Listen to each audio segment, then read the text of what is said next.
What up, YouTube? Hopefully y'all can hear me. I'm in the very quiet airport, so I'm trying not to be loud. I am waiting for my flight to head back to my truck in California. It's gonna be a long day of flights. 2 flights, but it's like a 2.5 hour layover in Phoenix, something like that. Anyways, I just wanted to thank everybody for their support and all of your well wishes. It has definitely been a long week. There was lots of laughing, lots of tears, and just, when you lose people, especially very suddenly, as my family tends to like to go, it puts things into perspective. It puts a lot of things into perspective. And so you just kind of love on the ones that are still here a little more. And, make a promise to yourself to continue to do that. And I ran into somebody, one of the subscribers, and the first thing that they did, they hugged me, condolences, all of that. But they asked a question I'm sure a lot of people ask, in these kind of times where you're mourning such loss, how can you get on a plane and go back to the trunk and still say, hey, you need to be with your family? This hair, honestly, y'all have ADHD. I think I've told y'all that before, so just bear with me.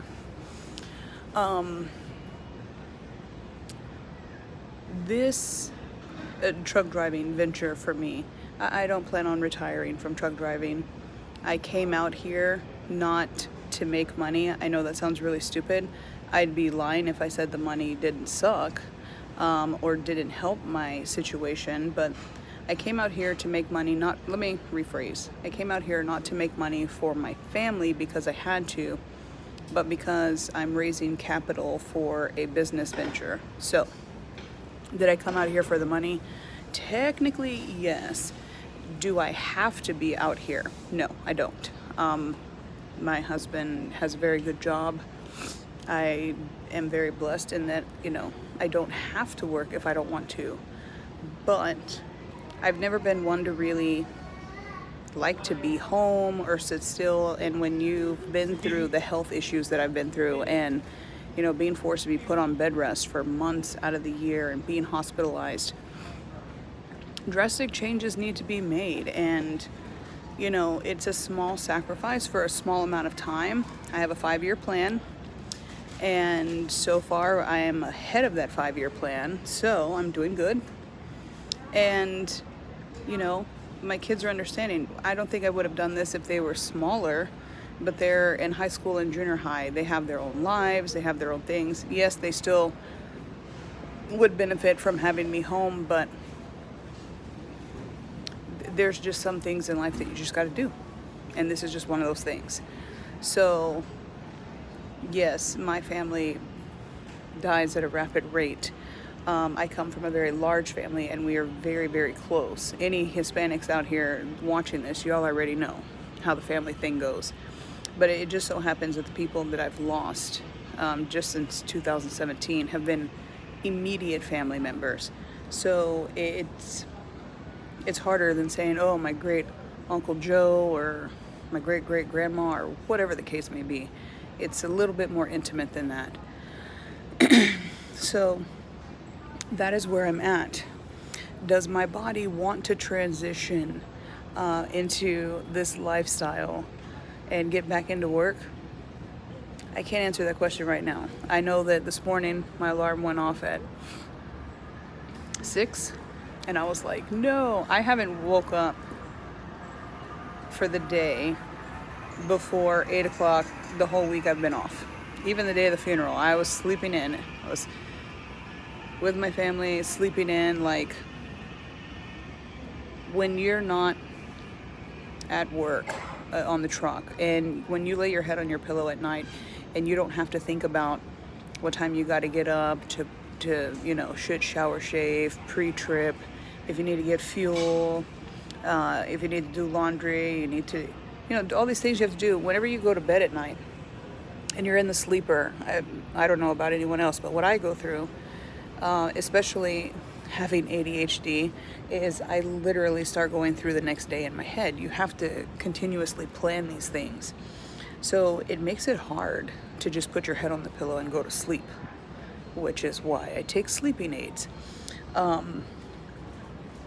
For those of us that are very active and very energetic and just like go, go, go, go, go, and then of course we're going down a straight line and then we see squirrel, oh, rabbit, bird, like those kind of ADHD people out there like me, we can't just lay our head on the pillow and go to sleep. It just doesn't fucking work.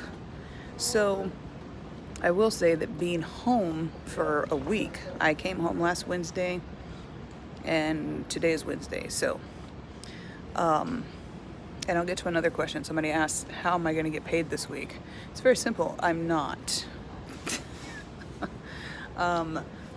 The trip that brought me to California, those miles, I scanned them in before midnight on Wednesday. And so since I've been gone 7 days. Friday will come and go like any other, just without pay. So that's how that works. But I will say that being home, when I laid my head on my pillow at night, I was just able to go to sleep because it was just like, I didn't have anything to do the next day on most of the days. So it wasn't like the wheels didn't have to be turning, and my body was just like, hey, we remember that, we like this. So it is easy to fall out of the schedule and the routine and just the hustle. But today I woke up. Did I want to get up? No. My bed is very comfortable. I'm very proud of my bed. We saved for a long time to get the bed that I wanted, and so I love my bed. So I never want to get out of it. But that hustle came back. Hey, we got to do this. We got to do this. I'm going to land in California at 9:10 California time. I'm in Texas right now. It is 12:24. So I've got a long day ahead of me, and I'm a Central Standard girl, time-wise.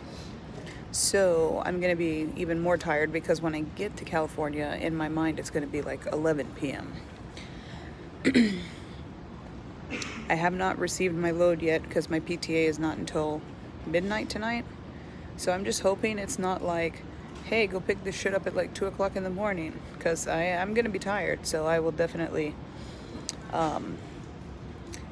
be hoping that it's a little later in the morning, which I'm sure it will be. Like I said, my Houston team, they don't do shit like that. They actually look at stuff first. And if it looks wonky, they just won't even send it, or they'll send me a message and be like, oh, I'm so sorry, if you need to get some sleep or whatever. And I want to touch on that a little bit because a lot of people are like, oh, you're just saying that they paid for it because you're doing this video. And one guy said, oh, they just paid for your flight because you're doing this video. I offered to fly myself home. So I just want to put that out there. When I found out about the death when I was in Washington, and knew I needed to make my way to Houston when my uncle's body was released to the family, to the funeral home. Like I said, I come from a very big family. This is not our first go around at the funeral home. So at that point, I knew roundabout I was accurate in when the day of the funeral was going to be. Sorry, forgot to put it on Do Not Disturb. I was accurate in determining when the funeral was going to be, and just right then, I was just very overwhelmed because I knew no matter how fast I pushed this truck, I can't change the clock. I can only do so many miles in a day, and I wasn't going to make it. So, and I still had like 4 days. So technically I could have made it, but I had to get to Houston, get my car, but I didn't say anything. I didn't let on that anything was wrong. I just kind of pushed the urgency like, hey, This is what they sent me, a load that was live load, live unload. Obviously, you don't want to be stuck in that situation when trying to keep moving. The second load they sent me was, I was in one part of California and they wanted me to go back up 2 hours north to Mount Shasta just to come back down and go to Phoenix. That didn't work for me because my anxiety kicks in and I'm like, hey, I'm glad that the truck is rolling, but it's rolling in the wrong direction. To me, that's 4 hours out of my way that I could be going closer to Texas. So what happens, like I've said before, when you get to these certain parts of the country, the driver leaders that work out of those terminals see how you run, and they only run freight for their area. So when you're trying to go across the country in a very short amount of time, it is hard on them because they don't have access. They can't, every terminal you're at cannot see all of the freight in the United States. It's not how it works. So they each have their zones. So when I'm trying to get all the way from Washington to Texas, it takes a team of people in between trying to say, okay, well, one of the loads that got put on me was actually for a team. So there was a whole bunch of variables that played a role. And my driver leader just got to the point where he called me on the telephone. He's never called me on my phone. We don't text. Like I said, I never have to talk to these people. He called me on the telephone. It was like, hey, we can fly you home. He was like, you're not gonna make it. He was like, the loads out there are just, they were either too short or they were made for teams going long distance. And I was running out of time. So I didn't even continue the load that I was doing. I drove it half of the way. T called it in Jurupa Valley, parked my truck, and was on a plane the very next morning. Some people can call bullshit. I don't care. You can say whatever you want. You can say the sky is purple. That doesn't mean that it's accurate. I am telling you what happened to me. And there's a lot of people that think because I document my life with Swift that's why they did it. I've heard of Swift flying people before, yeah, buses definitely. I have been flown before. When I got off the Mentors truck, I did not ride a bus from Denver, Colorado back to Houston. So this is not the first time that they have flown me anywhere. And I'm praying that it'll be the last, because not that I fly all over the place anyway, but under these kind of circumstances, it's just not cool. I just wish that people would just stay here a little longer on this planet. So, there's always going to be people saying whatever they want, and that's fine. But this is the reality of what happened. This is my story. This is my documentation of my journey. So, suck it. I'm doing a lot better. Like I said, I may seem a little awkward right now, but I'm trying to be quiet. I'm at the airport, and Wednesdays must be the day to fly because there's like nobody here.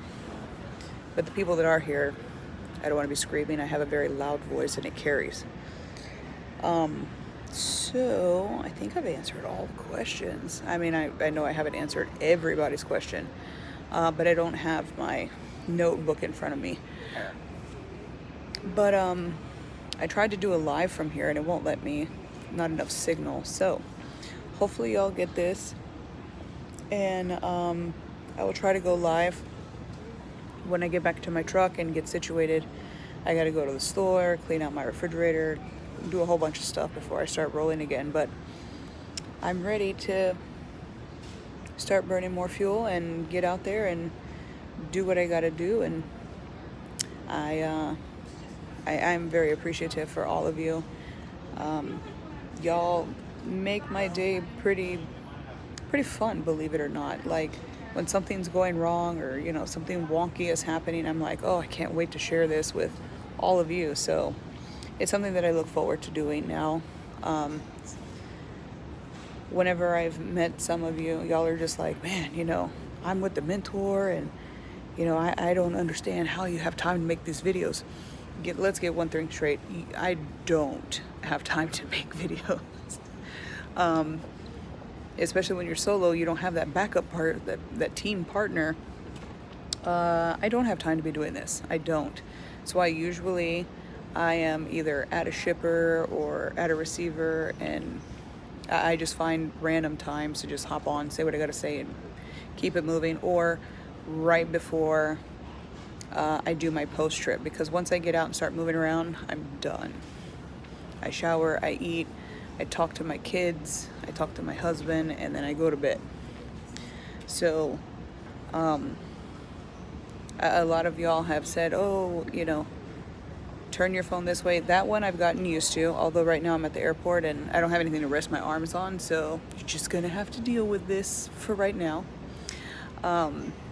But like editing, y'all have sent me editing tips and intros and outros and just all this stuff. I appreciate the information, but I'm just never gonna be that person. It's not what I came on here to do. I just came on here to share information, and it's just not me. It's just not me. This is me. That would be like me, posting pictures with filters. On Snapchat, it's cute. On your Facebook, you're just kind of being fake. So that's how I feel about that.